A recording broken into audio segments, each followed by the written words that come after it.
9, 8, 7, 6, 5, 4, 3, 2, 1.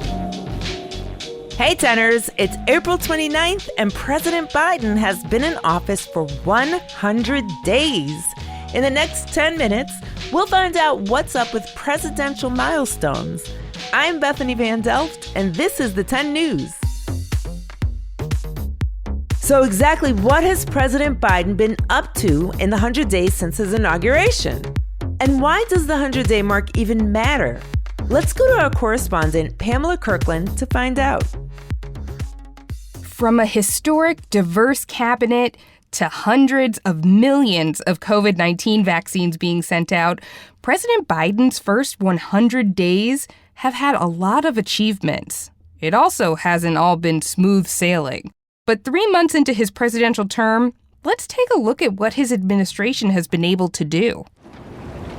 Please raise your right hand and repeat after me. I, Kamala Davy Harris, do solemnly swear I, Kamala Davy Harris, do solemnly swear that I will support. Starting with Inauguration Day, the country's first Black and South Asian American woman to become vice president was sworn in. After a quick fist bump, it was Joe Biden's turn. So help me God. Congratulations, Mr. President. Day one. It was time to get to work. And get to work President Biden did, signing executive orders. Those orders allow presidents to make policy without having to go through Congress. He didn't sign 1 or 2, he signed 17, just hours after becoming president. They did a lot, from ending construction of a wall along the border of the United States and Mexico, to rejoining a deal to help battle climate change, to protecting young immigrants. But at the top of the agenda, the COVID-19 pandemic. And I made a commitment that in the first 100 days, we would make sure we had 100 million shots in people's arms. And so that's what we've done. Starting with getting vaccines for COVID-19 out to as many Americans as possible, the president was vaccinated, and so was Vice President Harris. Well, so I've had the vaccine, and it really was painless, relatively painless. But it wasn't seamless. There were production hiccups. Some people didn't want to take the vaccine, but that promise made in January was kept. 100 million shots of vaccine in people's arms. In fact, the Biden administration actually upped the ante and made a new goal of getting 200 million shots in the 100 days. They met that goal too. On top of a worldwide pandemic, the economy was struggling. So next up, a plan to help Americans recover. The American Rescue Plan is President Biden's comprehensive plan to address the public health crisis and resulting economic crisis. The plan breaks down into 3 categories: relief, shots, and schools. The American Rescue Plan sent $1,400 checks to Americans, money to states to help recover from the pandemic, and money for COVID-19 vaccines and testing.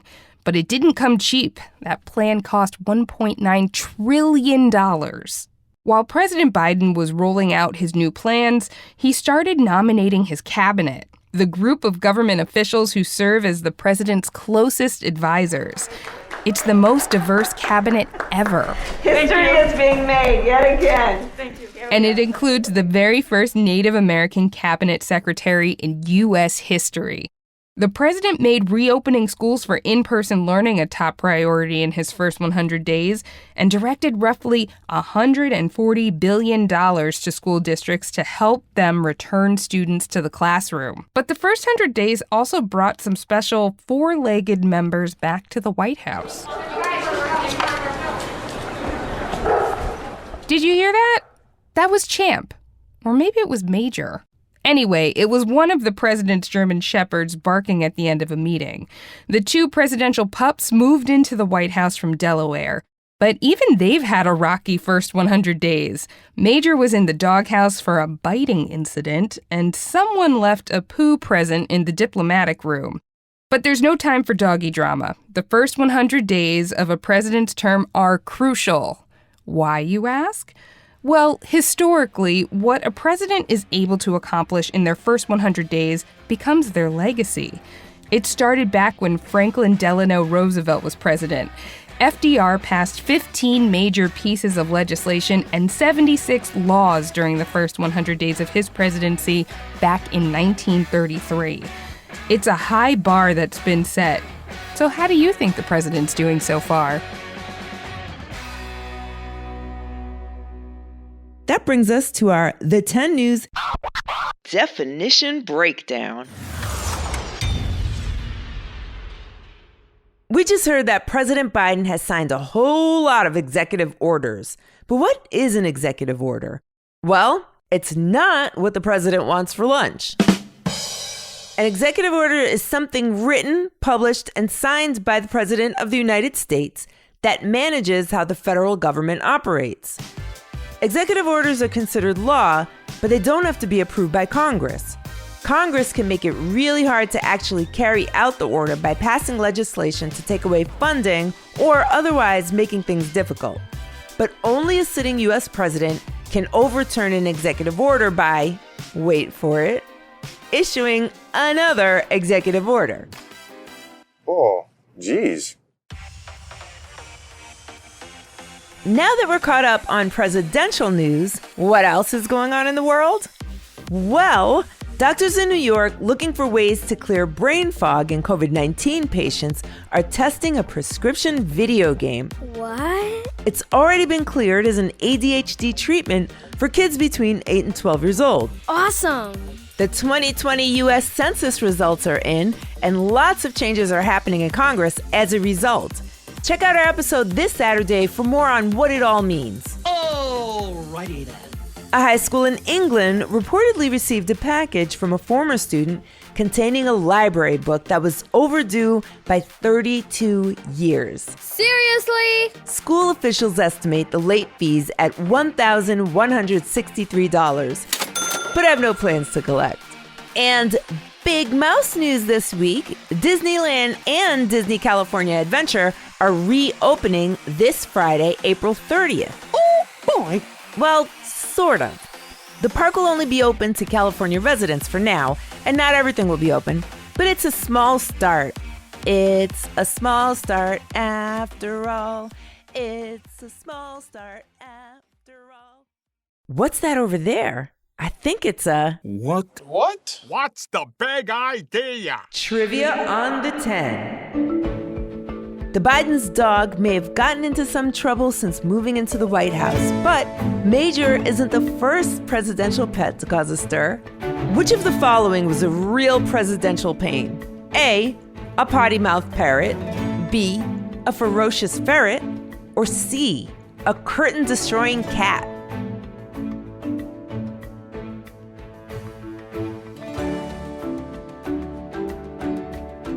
Did you guess it? The answer is A. Andrew Jackson, our 7th president, had an African gray parrot named Poe that reportedly used some very foul language. F-O-W-L instead of F-O-U-L. Get it? According to accounts, the bird had to be removed from Jackson's own funeral for, quote, swearing so loud and long as to disturb the people. Oh, give the bird a chance. Everyone grieves differently. Time's up. But before we go, did you know that Mother's Day is coming up? Woohoo! That's right.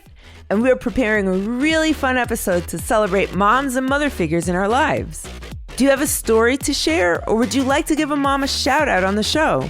Submit on our website at the10news.com and click on the Share a Story link. Or you can email us at hello@the10news.com. We can't wait to hear from you, tenors. I love you, Mommy. Thanks for listening to the 10 News. Look out for our new episodes on Tuesdays, Thursdays, and extras on Saturdays. You can go deeper into today's stories by visiting the10news.com. The 10 News is a co-production of Small But Mighty Media and Next Chapter Podcasts and is distributed by iHeartRadio. The 10 News creative team returns their library books on time and includes Tracy Crooks, Pete Musto, Jenner Pasqua, Stephen Tompkins, and Sarah Olander. Pamela Kirkland contributed to today's episode. Our production director is Jeremiah Tittle, and our executive producers are Donald Albright and show creator Tracy Leeds Kaplan. I'm Bethany Van Delft, and thanks for listening to the 10 News. Goodbye.